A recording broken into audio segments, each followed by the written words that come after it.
Welcome back to another episode of Family Vacation. I'm your host, AJ Tenari. Last week, Matt took a little trip to the past by discussing an album by an artist we covered all the way back in Season 1 with Viva Las Vengeance by Panic at the Disco. If you haven't listened, go check it out. Matt's got some surprising insight about this polarizing album. But this week, I'm taking a page out of Matt's book and going back to the past as well. Specifically, we're going back to the magic year of 2012, where we'll go even further back to the 1980s, since we're going to be discussing some vaporwave. So slow down, fuzz out, and put on your reverb, family heads, because we're talking Deep Fantasy by Surfing.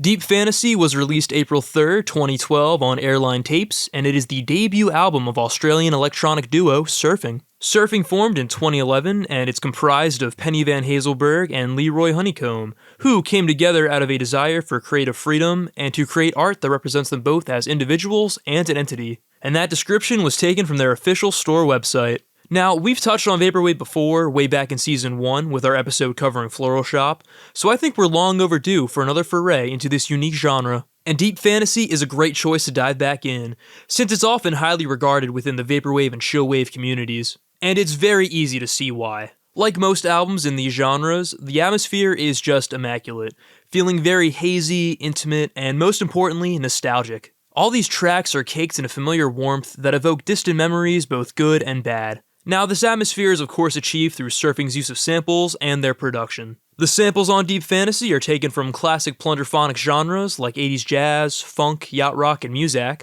but there are also some curveball inclusions, such as the piano ballad from Rodney Franklin's Genesis Etc. on Dubai, and the experimental tropical ambiance of John Hassel's Toucan Ocean on Moonlight. But no matter where these samples are from, they're all utilized very effectively, usually taking a certain part of any given song and undergoing the classic treatment of changing the pitch, speed, and sound of any given track. These edits are really what bolster the atmosphere and feel of this album, harkening back to the past with some rose-tinted glasses. Take Hit the Spot, for example, a personal highlight of mine that sees the sample come from the main hook of Kenny G's Sade. This whole track is enveloped in this intimate hazy warmth, with the instrumentals being muffled and slowed, causing this romantic groovy ballad to sound like a dream. I really love how this track plays with channels, keeping those accented keys mostly in the right ear, with the added guitar strumming in the left, letting you hear all parts of the main melody and how they combine. I also love how the drums are mixed. They're layered in reverb, which makes you feel every accent, and keeps the song's main groove moving while never intruding on the main melody or the vocals. And shout out to those keys too.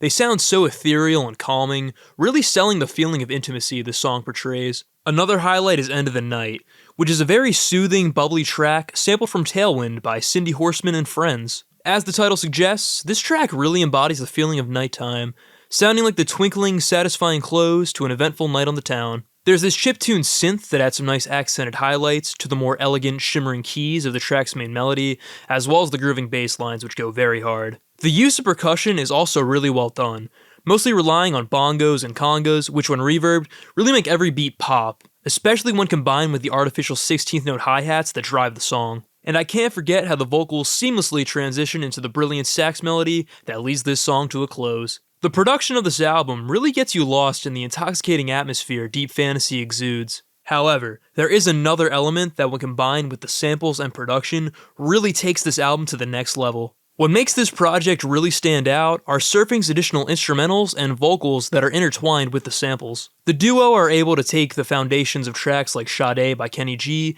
and make them into their own thing by building the main melody around a certain hook and working their production magic. But they also add muffled original vocals that complement the loop derived from the sample, as well as the shredding, screaming guitar solos that make any track they're a part of soar. For an earlier vaporwave album, this practice was very cool to see, and on my most recent re-listens, I really gained an appreciation for the original elements the duo implemented on this album. Now, vocals on vaporwave are not entirely uncommon, but they're usually not the norm, which makes their inclusion here somewhat polarizing depending on your view of the genre. But I personally think their inclusion here fits perfectly well with the sound and atmosphere conveyed on Deep Fantasy, adding to the overall distant, blurry tone implemented on almost all of these tracks. And I think that's best exemplified as early as the second track, Moonlight. The overall feel of Moonlight is so nostalgic, evoking memories of late-night debauchery and a yearning for spontaneity, which is amplified by the vocals and production. The main melody is based around this muffled synthwave groove, with deep bass licks and crunchy synth chords,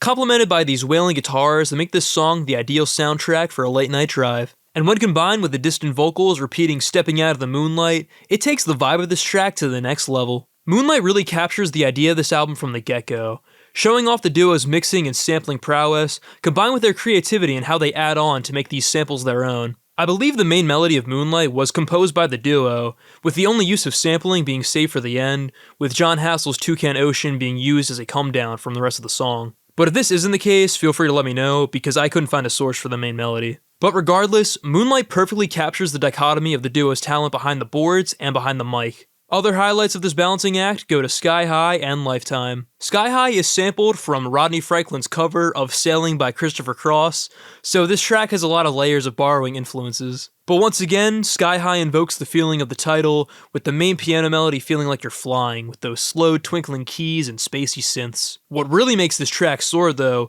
is the absolute howling guitar solo that when paired with the main melody, really takes this song to new heights. And then Lifetime sounds like you found an old tape of a forgotten 80s club track. Sampled from Eugene Wilde's Personality, this song just feels fun. The ascending keys and plucked bass line convey imagery of a club scene from a cheesy 80s movie, and it fucking rocks. The vocals sound as if they're being performed live, which really makes you feel part of this scene, especially with the lyrics basically being an invitation to dance. And this probably isn't intentional at all, but the accented keys of the main riff on this track sound very similar to those on Hit the Spot, which makes this album have some nice symmetry. Both of these tracks really show off the power behind this duo perfectly, and they're always a joy to revisit.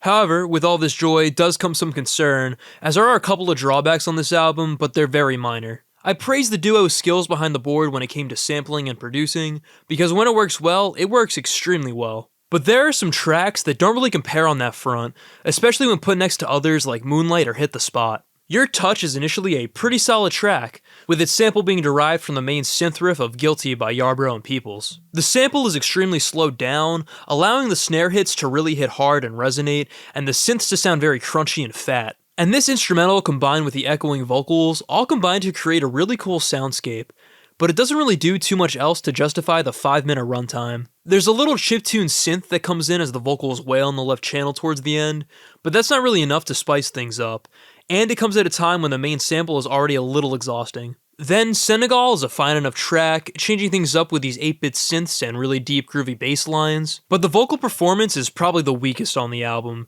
sounding like a Tim Robinson character doing a bit instead of actually singing. And this song also puts the muffle to the max, with almost every instrument sounding like it's coming out of a Wii remote. However, these tracks don't outweigh the abundance of stellar soundscapes produced by the duo, with the closer alone making up for both of these slightly lackluster songs. Kildaman is the perfect send-off for Deep Fantasy, sounding both nostalgic and melancholic, with I believe another original melody by the duo. The track has this somber undertone, with this mostly rim and clap focused beat and whining keys during the chorus that when combined with the wailing vocals, really create the perfect atmospheric ending. And for an 8-minute track, it doesn't overstay its welcome either. The mellow feel of the song is enough to get invested in by itself, but the way the song builds, slowly getting louder, closer, and clearer, until it explodes with these booming, wet-sounding synths before fading out, is such a rewarding ending. It really makes the album feel like a journey worth going on. And with that, let's get into my final thoughts. Deep Fantasy is a classic for a reason. Its extremely catchy loops and melodies, combined with the original instrumentals and vocals,